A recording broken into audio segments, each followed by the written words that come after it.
그 호봉을 인정해 주는 것은 의무 조항이 아니더라고요. 그러니까 일반 사기업이나 공기업은 점점 안 하고 있는 추세에 있어서 이것을 꼭 해야 된다라고 법을 발의를 했습니다. 장관님은 여기에 어떻게 생각하십니까? 예, 의원님 말씀에 공감합니다. 그 학업 중단, 경력 단절 등에 대한 적절한 국가적인 보상이 있어야 된다고 생각하고요. 그다음에 전역 후에 그러한 경력 부분에 있어서도 적절한 보상이 필요하다고 봅니다. 우리 젊은이들이 인생의 한건기인 20대에 짧지 않은 기간을 군대에서 보냅니다. 이러한 기간 동안에 사실은 의무를 다하면서도 헌신하지만은 개인적인 측면은 어려움이 상당한 것이죠.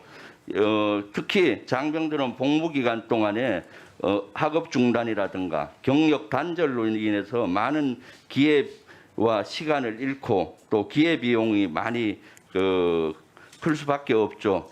실제 18개월 근무를 하면서 의무 복무 기간 하면서 기회 비용이 어느 정도 되는 걸로 생각하십니까?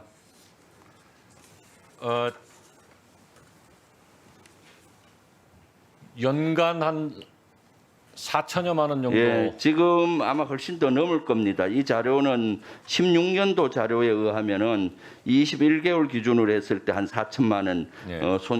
기회 비용이 있고 이걸 손실을 본다라고 나와 있어요. 지금 훨씬 더 물가 기준으로 하면 크겠죠. 그래서 이런 것들을 좀 보상을 해줘야 되는 거죠. 그래서 의무 복무 기간을 전역 후에도 호봉수나 이런 데는 인정해야 되는데 지금 점점 인정을 안 하는 분위기에 있습니다. 최근에 한정과 한수원에서 경력을 인정 안 하는 이런 일이 있어서 젊은이들의 공분을 사고 있는 이런 현상 장관님 들어봤습니까? 예, 들어봤습니다. 그래서 본 의원은 앞으로 왜 이런 현상이 있냐 보니까 경력 그 호봉을 인정해 주는 것은 의무 조항이 아니더라고요. 그러니까 일반 사기업이나 공기업은 점점 안 하고 있는 추세에 있어서 이것을 꼭 해야 된다라고 법을 발의를 했습니다. 장관님은 여기에 어떻게 생각하십니까?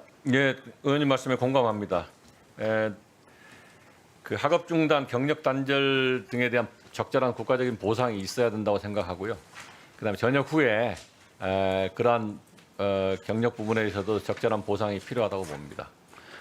지금 장관님은 우리 장병들에 대해서 전역할 시점에 보면은 상당히 모든 것이 불안정하죠. 그래서 보훈처하고 협의를 자주 해서 이것은 보훈처 일이다 하고 손 놓지 말고